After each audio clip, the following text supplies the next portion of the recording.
Pranayama သက်ရှူလေးခြင်းငန်းလေးတွေပြီးသွားပြီဆိုရင်ခြေဖနှောက်လေးတွေထည့်ထဲမယ်ဒီတိုင်းလေးပဲခြေဖနှောက်လေးထည့်ဒူးပေါ်လက်လေးတင်ထားရင်လည်းခေါင်းလေးခြင်းငန်းလေးတွေသွားကြည့်အောင်နော်ခေါင်းလေးခြင်းငန်းလေးတွေသွားမယ်ဆိုရင်လက်လေးတွေကိုပတ်တာချိန်ကြည့်အောင်လက်လေးတွေကိုပတ်တာချိန်မယ်ကိုယ့်ရဲ့နောက်စီနောက်ကလေးကိုအုပ်ကြည့်အောင်ကိုယ့်ရဲ့နောက်စီနောက်လေးကိုခေါင်းလေးကိုအုပ်ပြီးရင်ကြောရိုးလေးတွေဆန်ထားတဲ့အတိုင်းပဲတထောင်လေးကိုအရှိကိုပူးလာရင်ခေါင်းလေးကိုငုံချရအောင်မေးစီးနဲ့ရင်မက်လေးထိအောင်ကပ်မယ်ခေါင်းလေးကိုငုံချက်ကိုယ့်ရဲ့ဂုတ်ကြောလေးတွေကိုတင်းနေတဲ့အထိဖိချရဂုတ်မှာရှိတဲ့အဆစ်လေးတွေတင်းနေတဲ့အထိဖိချထားပြီးနည်းနည်းကိုပုံမှန်လေးရှူသွင်းဖြည်းဖြည်းရှူထုတ်မယ်ကြောရုပ်ခုံးကြတာမဟုတ်ပဲကြောရိုးလေးတွေကိုဆန်းမေးစီးနဲ့ရင်ဘက်ပဲထိအောင်ကပ်ဒီတထောင်လေးနှစ်ခုရသလားကူလာပြီးလေးလေးကိုပုံမှန်လေးရှူဖြည်းဖြည်းချင်းပြန်ရှူထုတ်ထားပြီး5 လောက်လေးရှူ1လေးကိုရှည်လေးရှူသွင်းရှူထုတ်လုပ်ထား2 3လေးလေးကိုရှူမယ်ကိုယ်လေးတင်းနဲ့ထိဖိချက်4 and 5ဖြည်းဖြည်းလေးပြန်မလိုက်ရပြီးလက်လေးကိုအရှိကိုပြန်ယူလာမယ်ချိတ်ထားတဲ့အတိုင်းပဲမေးစီအောက်ကလေးကိုတွန်းတင်အောင်လက်ဖြံလေးကိုကားပြီးတွန်းတင်မယ်ညနာလေးနည်းနည်းချင်းကိုမောကြည့်ထားပြီးလက်ဖြံလေးကိုရအောင်တွန်းတင်လေပေးလေးကိုတင်းနေဒီတွန်းထားရအောင်လေလေးကိုပုံမှန်လေးရှူဖြည်းဖြည်းချင်းပြန်ရှူတော့လေပေးမှာရှိတဲ့အရေးလေးတွေအရေးကလေးတွေရှင်ပြောက်စေတယ်လေပေးမှာရှိတဲ့အရေးအကြောင်းလေးတွေပြောက်စေတယ်လေပေးလေးကိုတင်းနေဒီတွန်းထားပြီး1လေလေးကိုရှူသွင်းရှူတော့2 3 4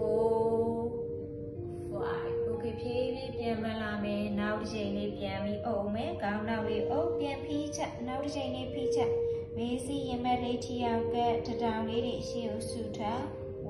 1လေးလေးကိုပုံမှန်လေးရှူသွင်းရှူထောလုပ်ပေးထား2 3 4 5ဖြည်းဖြည်းပြန်မလာမယ်ပြန်ပြီးတော့မေးစီအောင်လေးပြန်တွန်းတယ်အပေါ်လေးကိုမောထားဒီနာလေးပေါ်ဒီအောင်မောကြည့်ပေး1လေးရှူမယ်2 3 4 5နောက်ဆုံးဒီချိန်3ချိန်လေးတွေ့ရအောင်ခေါင်းနောက်ကလေးကိုအုပ်ပြန်ဖိချက်မေးစီနဲ့ရင်မထီအောင်ကပ်ပေးထား1 2 3 4 5ဖြည်းဖြည်းပြန်မလားမေးစီအောင်လေးလက်လေးကိုထားပြန်တွန်းနေညနာလေးပေါ်ဒီအောင်မောပေး1လေးရှူပေးထား2 3 4 5 okay ဖြည်းဖြည်းပြန်မလားဒီလက်ချိတ်ထားရဲ့လက်လေးကိုအရှိကိုစမ်းထုတ်လိုက်အောင်တဲတဲလေးရှိကိုပက်လက်လေးလမ်းစမ်းထုတ်ဘိုက်လေးကိုအတွင်းကိုဆွဲချက်ကြောရိုးလေးကိုခုံလိုက်အောင်ကမေးစီနဲ့ရင်ဘက်လေးကပ်ကြောရိုးလေးတွေလက်ပြရိုးလေးတွေကိုတွန်းထုတ်ခုံလေးဘိုက်လေးကိုဆွဲချက်ထား vibrella 1 2 3 4 5 okay ဖြည်းဖြည်းပြန်မလာမယ်အပေါ်တဲတဲလေးစမ်းနားရဲ့နားလေးကနားနောက်လေးရောက်ရင်လှမ်းချပြီးညနာလေးအပေါ်မောကြည့်လက်လေးကိုမောကြည့်အသက်ရှူ1 2 3 4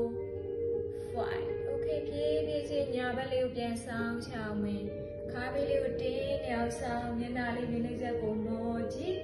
လက်လေးကိုတစ်စုံဆန်းထုတ်1ခါးပေးလေးကိုတင်းနေအောင်ဆောင်2လက်မောင်းလေးကိုတင်းနေထိဆွဲဆက်3 4 and 5ဖြည်းဖြည်းလေးပြန်မလာမယ်နောက်တစ်ဖက်ဘေးဘက်ကလေးကိုပြန်ဆောင်ချလက်တွေကိုယ်မသွားလက်တွေကိုတစ်စုံဆက်ခါးပေးလေးကိုတင်းနေအောင်ဆောင်မျက်နှာလေးမျက်နှာချက်ကိုမောကြည့်လက်မောင်းပေးလေးကနေမောကြည့်သွားမယ်1လေးကိုများများလေးရှူသွင်းရှူထုတ်2 3 4 and 5ဖြည်းဖြည်းလေးပြန်မလာလက်လေးတွေမချသေးဘူးခေါင်းပေါ်ကိုတဝက်လောက်လေးထိန်းထားရလေးလေးကိုရှူသွင်းရှူထုတ်လုပ်ထားပြီး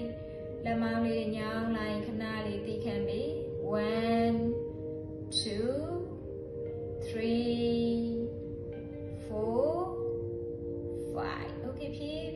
ဖြုတ်ချအောင်ဖြည်းဖြည်းချင်းဖြုတ်ချဒူးဘောလက်လေးတင်လက်ကနေအပူလေးတွေဖြာဆင်းသွားတာလေးခံစားကြည့်လက်လေးတွေခါကြည့်ရโอเคလေးရှူရင်းနဲ့ညာလက်လေးအပေါ်ဆန်းထုံမယ်ဘဲလက်လေးကဒူးဘောတင်ထားညာလက်လေးအပေါ်တဲတဲ့ဆန့်ပြီးနားနားလေးကိုကတ်ထားမယ်ပြီးရင်ဘဲဘက်ကနေရွက်လေးကိုခေါင်းပေါ်ကနေကင်ကြည့်ရအော်ပြီးတော့ဘဲနေရွက်လေးကိုကင်ပြီးညာဘက်လေးကိုစောင်းချက်ရခန္ဓာကိုယ်ကြီးစောင်းတော့ခေါင်းလေးပဲစောင်းချက်မျက်နှာလေးကမျက်နှာချက်ကိုမောကြည့်လေပင်ပေးကြောလေးတင်းနေတဲ့အထိဖိထားပြီးလေးလေးကိုပုံမှန်လေးရှူသွင်းဖြည်းဖြည်းရှူထုံမယ်1လေးရှူထားပြီး2 3ဖြည်းဖြည်းထိန်းထား4 and 5ဖြည်းဖြည်းပြန်မမယ်လက်လေးဖြည်းဖြည်းပြန်ဖြုတ်ချပြီးနောက်တစ်ဖက်ဘဲဘက်လက်ကလေးပေါ်ဆန်းအောင်နာနာလေးကိုကတ်တဲတဲ့လေးဆန့်ထားလက်ချောင်းလေးတွေပူပြီးညှက်ထားပြီးဘဲဘက်နေရွက်လေးကိုညာဘက်နေရွက်လေးကိုကင်ဘဲဘက်လေးကိုစောင်းချလေပင်ပေးကြောလေးတွေတင်းနေတဲ့အထိစောင်းချရအောင်ဒူးဘောလက်လေးတင်မျက်နှာလေးကမျက်နှာချက်ကိုမောကြည့်အသက်ရှူပြီး1 2 3 4 5ဖြည်းဖြည်းပြန်မအောင်လက်လေးကိုဖြည်းဖြည်းပြန်ချဒူးဘောလက်လေးတင်ထားမယ်ဒီတစ်ခါခေါင်းလေးကိုလှည့်ကြည့်ရအောင်ခေါင်းလေးကိုတစ်ပတ်လဲအောင်လှည့်မယ်မေးစီးနဲ့ရင်မက်လေးထိအောင်ကပ်ပြီးခေါင်းလေးကိုလှည့်ကြည့်မယ်ကြီးပေါင်းရှိတဲ့လူတွေဆိုရင်လည်းနည်းလေးမူးတတ်တယ်အရန်မူးတယ်ဆိုရင်ဆက်မလှည့်ပဲနဲ့ဒီတိုင်းလေးပဲနေလိုက်မယ်မမူးတတ်ဘူးဆိုရင်နည်းနည်းလေးလှည့်ကြည့်မယ်ဂုံးမှာရှိတဲ့အဆစ်လေးတွေတဖြည်းဖြည်းပြေရော့ပြီးတော့ကြီးပေါင်းရုပ်ရှိနေအောင်တတ်တာစေတယ်မေးစီလေးနဲ့ရင်မက်လေးထိအောင်ကပ်မယ်ခေါင်းလေးကိုညာဘက်ကနေစဖြည်းဖြည်းတစ်စစ်ချင်းလှည့်အောင်လေးရှူဖြည်းဖြည်းချင်းလှည့်မယ်ဖြည်းဖြည်းလေးအနောက်ရောက်ရင်ပလက်လေးဖြည်းဖြည်းခေါင်းလေးကိုမောချပြန်ဝိုင်းလာမယ်အရှိလေးရောက်ရင်မေးစီနဲ့ရင်မထီအောင်ပြန်ကပ်1လေးရှူမယ်ဝိုင်းလာအောင်ပဲဖြည်းဖြည်းချင်းဝိုင်းမျက်လုံးလေးကိုမိတ်ထားမယ်မူးတတ်တဲ့လူဆိုရင်မျက်လုံးလေးကိုဖွင့်ပြီးလှည့်ပေးထား2ရှူ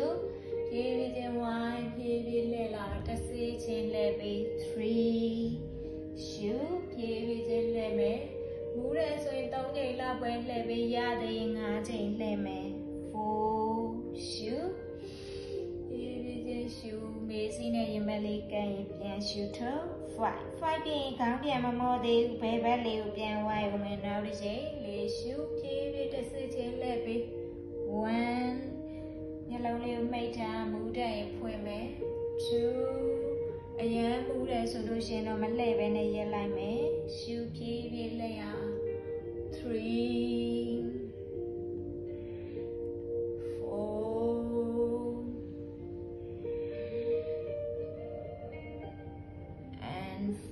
3Okay ဖြည်းဖြည်းမျက်လုံးလေးကိုဖွားဖွားလေးမိတ်ရင်ခဏလေးနေရအောင်မျက်လုံးဆက်ခနဲ့ဖွင့်ရင်မူးတတ်တဲ့ကြီးပေါင်းယောဂရှိတဲ့လူတွေဆိုရင်မူးတတ်တယ်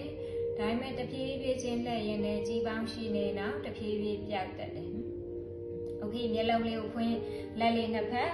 ဘေးကိုကားကြည့်အောင်လက်လေးဒူးရဲ့ဘေးလေးကိုကားကြည့်ပြီးအဲ့မှာလက်လေးကိုလှည့်ကြည့်အောင်ဒီပခုံးရဲ့ရှူတာ joint လေးတွေလှည့်ကြည့်မယ်လေးရှူမယ်လက်လေးကိုညှစ်ပြီးတော့အပေါ်ကနေဝိုင်းပြီးဝိုင်းလာရအောင်1လက်မောင်းလေးကိုညှစ်ပြီးဝိုင်းပြီး2လေးရှူ3လက်မောင်းလေးတွေညှစ်ရင်ဘက်တွေဖွင့်ထုတ်4 5 10ချိန်လောက်ထိသွားလို့ရတယ်အခု9ချိန်ပဲသွားပြမယ်ပြီးရင်အရှိလေးကိုပြန်ဝိုင်းပြောင်းညက်လေးပြန်ဝိုင်းပြီး1လေးရှူ2ပခုံးလေးကိုဖြည်းဖြည်းချင်းနဲ့3 4 Okay ပခုံးလေးတွေလှည့်ပြီးဖြည်းဖြည်းဒူးဘောလက်လေးပြန်တင်လက်လေးနှစ်ဖက်အရှိကိုပြန်ဆန်ထုံမယ်တက်တက်လေးလက်ဖွားလေးထောင်ထားကြည့်အောင်လက်ကဒီလိုတက်တက်မဟုတ်ပဲလက်ဖနာလေးကနံရံတစ်ခုကိုတွန်းထားတယ်လို့တွန်းပြီးလေးလေးကိုရှူမယ်ရှူထုံးမယ်လက်ကဝတ်ကလေးကိုချိုးချရအောင်တဲတဲ့လေးရောက်တဲ့အထိချိုးပြီး1ရှူလက်လေးကိုပြန်ကောလာမယ်လက်မောင်းလေးကိုညှစ်ထားလက်ချောင်းလေးတွေချက်ရှူထုံးရင်မှောက်ချက်2ရှူ3လက်ကဝတ်ကလေးတင်အားလျှော့မယ်ရှူ4ရှူ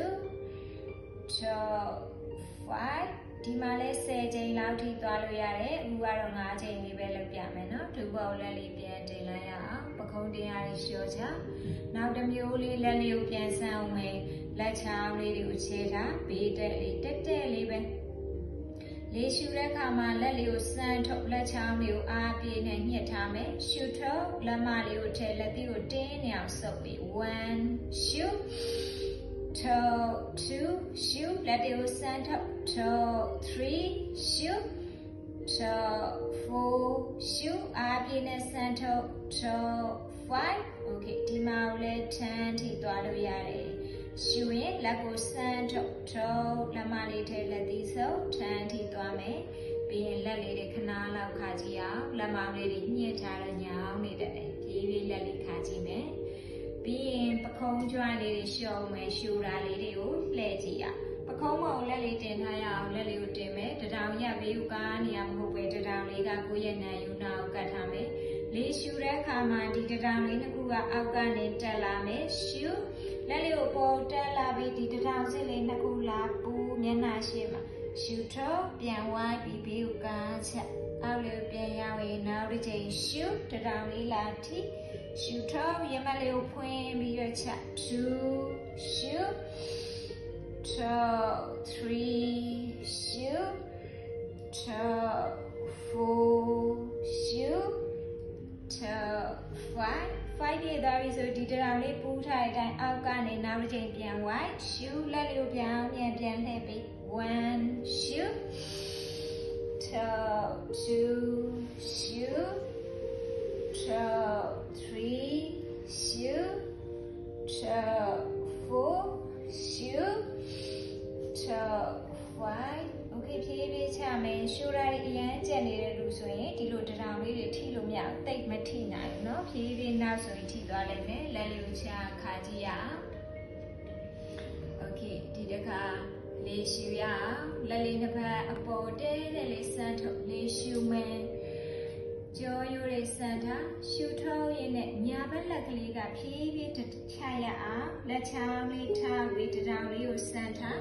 ဘယ်လက်လေးကအပေါ်ကိုဆောင်းချလာပြီးညာလက်လေးကတဖြည်းဖြည်းသွားနိုင်တဲ့လောက်လေးသွားကြည့်မယ်တထောင်လေးကိုစမ်းထုတ်ဘယ်လက်လေးကအပေါ်မှာတဲတဲ့ဆက်ခေါင်းလေးကိုလက်မောင်းလေးနဲ့မောကြည့်လက်ဖြားလေးညှစ်ခါးလေးကိုဆောင်းချရအောင်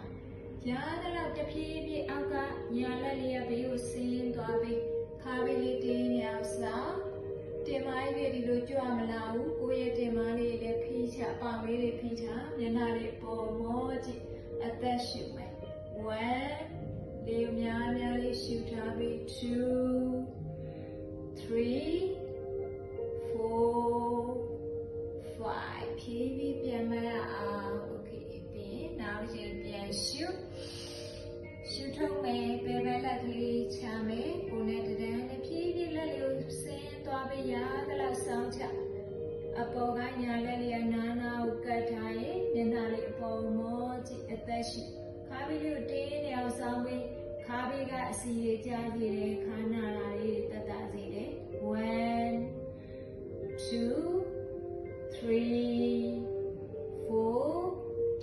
5ဖြည်းဖြည်းပြန်မလာရအောင် okay လေးရှူထုတ်ရင်ဖြည်းဖြည်းထူဖို့လက်လေးပြန်ချမယ် okay ခါးလေးတွေလှည့်ရအောင်ကြောရိုးလေးတွေလှည့်ကြည့်လေးရှူမယ်လက်တစ်ဖက်လေးပေါ်တဲတဲ့ဆန်ထုတ်သက်ရှူထုတ်မယ်ညာဘက်လက်ကလေးကဘယ်ဘက်ဒူးကောင်းမို့တင်မယ်ဒီဘယ်ဘက်လက်ကလေးကတင်မှအနောက်လေးမှာတဲတဲ့ချမျက်နှာလေးအနောက်ထိရအောင်လှည့်ကြည့်အောင်ကိုယ့်ရဲ့ကြောရိုးလေးကိုဖြည်းဖြည်းချင်းနိုင်တဲ့လောက်လှည့်သွားပြီမရရင်အတင်းမလှည့်ဘူးအနောက်မှာဘယ်ဘက်လက်ထားထားတဲ့လက်လေးကလေးစီလေးနဲ့ပခုံးတန်းနဲ့ရောက်တဲ့ထိလှည့်ပေးချ1ကြောရိုးလေးကိုနိုင်တဲ့လောက်ဖြည်းဖြည်းချင်းလှည့်ပေး2 3 ဖြည်းဖြည်းကြောရိုးလေးတွေလှည့်သွားကြည့်4 and 5 okay ဖြည်းဖြည်းပြန်မလားလက်လေးနှစ်ဖက်လုံးအပေါ်ဆန်လေးရှူထုတ်မယ်ဒီတကဘယ်ဘက်လက်ကလေးကဘယ်ဘက်ညာဘက်ဒူးကောင်းမော်တင်ညာဘက်လက်ကလေးကတင်မအနောက်မှာထားမျက်နှာလေးအနောက်ကိုလှည့်ကြည့်ရကြောရိုးလေးကိုဖြည်းဖြည်းလှည့်ပြီးကိုယ့်ရဲ့ပခုံးလေးနဲ့မေးစိတန်းနဲ့ရောက်တဲ့ဒီလှည့်သွားပြီး1 ကြောယူလေးနိုင်သလောက်ဖြည်းဖြည်းချင်းနဲ့ 2 3 4 5 okay ဖြည်းဖြည်းပြန်မလာလေးရှုတော့ဒူးဘောလက်လေးဖြည်းဖြည်းပြန်တင်လိုက်ရ okay ဒီကအပေါ်ပိုင်း joint လေးတွေလျှော်လို့ပြီးသွားပြီပြီးရင်အောက်ပိုင်းလေးတွေပြန်လျှော်ရအောင်